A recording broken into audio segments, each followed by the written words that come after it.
Sweet corn ఈ రోజుల్లో sweet corn తెలియని వాళ్ళు ఉండరు. స్వీట్ కార్న్తో చేసుకొని ఫుడ్ ఐటమ్ అంటూ ఏది కూడా ఉండదు కదా.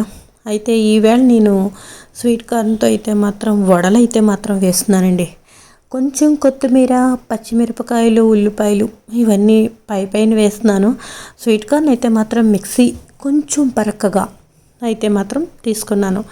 కొంచెం కొత్తిమీర ఇవన్నీ వేసేసి చాట్ మసాలా ప్లస్ కారం, ఉప్పు, జీలకర్ర పొడి, ఆ పైన కొంచెం శనగపిండి, ఒక కప్పు శనగపిండి అయితే ఒక కప్పు బియ్యపిండి అయితేను రోస్ట్నెస్ కోసం అయితే ఇవన్నీ ఈ విధంగా వేసుకుని కొంచెం అంటే మనం మిక్సీ ఆడుకునేటప్పుడు స్వీట్ కార్న్ పైకి గింజ కొంచెం పేస్ట్ అయితేనే పర్వాలేదు.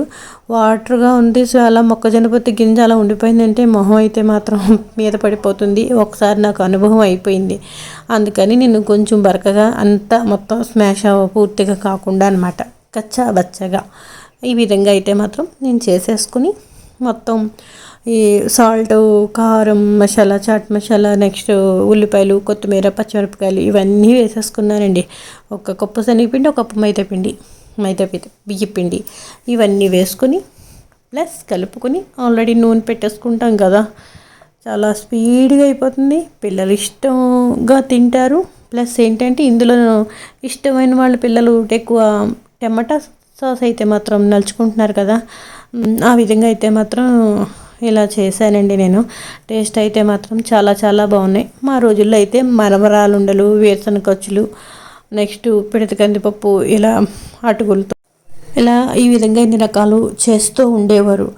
అప్పుడు అటుకులు, మరమరాలు, నెక్స్ట్ కొబ్బరి ఉండలు ఇవన్నీ మొత్తం తొక్కేసి చేయటం, స్వీట్ సంథింగ్ ఇలా ఇన్ని రకాలు ఉండేవి. ఇప్పట్లో ఇన్ని రకాలు ఏమీ లేవండి మా చిన్నప్పుడైతే మాత్రం. ఇప్పుడు ఇన్ని రకాలు ఉన్నా నచ్చట్లేదు ఎవరికేనండి.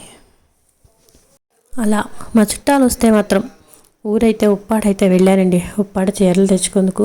కానీ మనం అనుకుంటాం కానీ ఎక్కడ అలవాటు అయిపోయిన వాళ్ళు అక్కడ కొనుక్కుంటేనే రీజనబుల్ అనిపిస్తూ ఉంటుంది. అక్కడ నాకు చీరలు అయితే మాత్రం కొంచెం కాస్ట్ అనిపించాయి అనమాట. కొంచెం ఈ బీచ్ అయితే మాత్రం చూసుకుని నేను రిటర్న్ అయిపోయామండి రాజమండ్రి. బీచ్ దగ్గర చాలా హ్యాపీగా ఉంటుంది, ఆనందంగా ఉంటుంది. అంత వాటర్ని ఒక్కసారి చూసరికి నెక్స్ట్ ఏంటంటే ఇక్కడ నుంచి వచ్చేటప్పుడు ఇసుక అయితే తెచ్చుకున్నాను. ఈ ఇసుక ఏం చేస్తారన్నది మీకు తెలుసు కదండి. దేవుడి సామాన్లు తవ్వడానికి బాగుంటుంది, ప్లస్ వేరుశనగ గుళ్ళు వేయించడానికి ఇంకా బాగుంటుందండి.